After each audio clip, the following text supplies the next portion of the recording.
ফুটন্ত গরম তেলে ব্রয়লার মুরগির মাংস দিয়ে লোভনীয় স্বাদের মজাদার রেসিপি শেয়ার করব।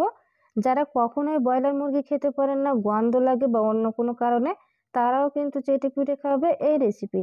তো অবশ্যই কিন্তু বাসায় এই রেসিপিটা ট্রাই করে দেখতে পারেন। তো এখানে আমি বেশ কিছুটা পরিমাণ ব্রয়লার মুরগির মাংস নিয়েছি। এখন চুলাটা অন করে দিয়েছি। এখন কিছুটা তেল দিয়ে তেলটা গরম হওয়ার পরে আমি মাংসগুলো দিয়ে দিব একে একে। আর এরকম একটা সরানো প্যান নিয়ে নেবেন। আর এই পর্যায়ে কিন্তু চুলার আঁচটা একদমই হাই করে দিয়ে তারপর 2 থেকে 3 মিনিটের মতো এটাকে ভেজে নিতে হবে। সাথে একটু লবণ আর একটু হলুদও দিয়ে দিলাম। এখন এটাকে নাড়াচাড়া করে 2 থেকে 3 মিনিটের মতো ভেজে নিব। আর অবশ্যই কিন্তু চুলার আঁচটা এই পর্যায়ে বাড়িয়ে দিতে হবে, তা না হলে কিন্তু মাংস থেকে পানি চলে আসবে। তো এই তো ভেজে নিলাম। এখন আমি আলু দিব, এই জন্য আলুটাও ভেজে নিব। এইভাবে যদি রান্না করেন আপনারা, তাহলে ব্রয়লার মুরগির যে গন্ধটা থাকে সেটা কিন্তু একদমই থাকবে না। এখন চুলা আরও একটি প্যান বসিয়ে দিয়ে বেশ কিছুটা তেল দিয়ে আমি এখানে লবঙ্গ, এলাচ এবং দারুচিনি দিয়ে দিলাম। এখন একটু পেঁয়াজ কুচি দিয়ে দিলাম। পেঁয়াজটাকে হালকা একটু ভেজে দিয়ে দিব রসুন পেস্ট। এখানে আমি আদা এবং রসুন পেস্ট দিয়ে দিলাম, সাথে দিয়ে দিলাম লবণ, দিয়ে দিব হলুদ গুঁড়া। লবণ এবং হলুদ দেওয়ার পরে কিছুটা ধনিয়া গুঁড়া দিয়ে দিব, আর দিয়ে দিব পরিমাণ মতো লাল মরিচের গুঁড়া। আমি এখানে কোনো রকম পেস্ট ব্যবহার করতেছি না, শুকনো মরিচের যে পেস্ট থাকে সেটা। তো এই জন্য আমি গুঁড়া মরিচটা দিয়ে দিব। আর এই গুঁড়া মরিচটা কিন্তু আমার বাসায় তৈরি করা।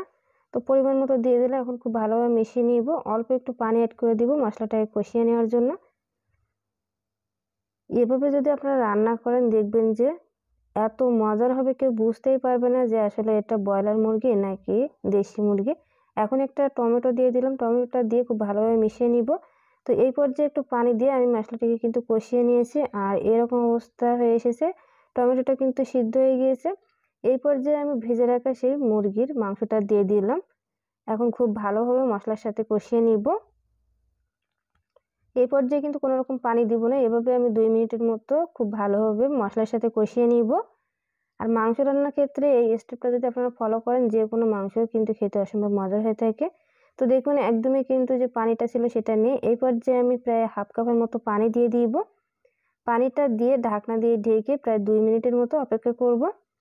2 মিনিট পরে আমি যে আলুটা ভেজে রেখে দিয়েছিলাম সেটা দিয়েছি, আর সাথে কিছুটা রসুনও দিয়ে দিলাম, সেটা দেখানো হয় না। তো আলুটা সিদ্ধ হয়ে যাবে, রসুনটাও সিদ্ধ হয়ে যাবে। এই পর্যায়ে যখন এরকম তেল উপরে ভেসে উঠবে, সেই পর্যায়ে আমি মশলা কষানো হয়ে যাওয়ার পরে, মানে মাংসটা খুব ভালোভাবে কষানো হয়ে যাওয়ার পরে আবারও পানি দিয়ে দিব। আর যেহেতু আমি হাফ কাপ পানি দিয়ে আগে কষিয়ে নিয়েছি, এই জন্য কিন্তু এখানে খুব বেশি পানির প্রয়োজন নেই। ব্রয়লার মুরগি কিন্তু খুব দ্রুতই সিদ্ধ হয়ে যায়। তো এখানে হাফ কাপের একটু বেশি পানি দিয়ে দিলাম। তারপর এটাকে আরও 2 থেকে 3 মিনিট সিদ্ধ করে নিব, রান্না করে নিব। খুব বেশি সময় নিয়ে কিন্তু রান্না করার দরকার নেই। এই তো নামিয়ে নিলাম। আর অবশ্যই কিন্তু এরকম মাখো মাখো ঝোল থাকা অবস্থায় নামিয়ে নিতে হবে। খুব বেশি কিন্তু ঝোল রাখা যাবে না, সেক্ষেত্রে কিন্তু ব্রয়লার মুরগির যে আসল স্বাদ সেটা কিন্তু পাওয়া যাবে না।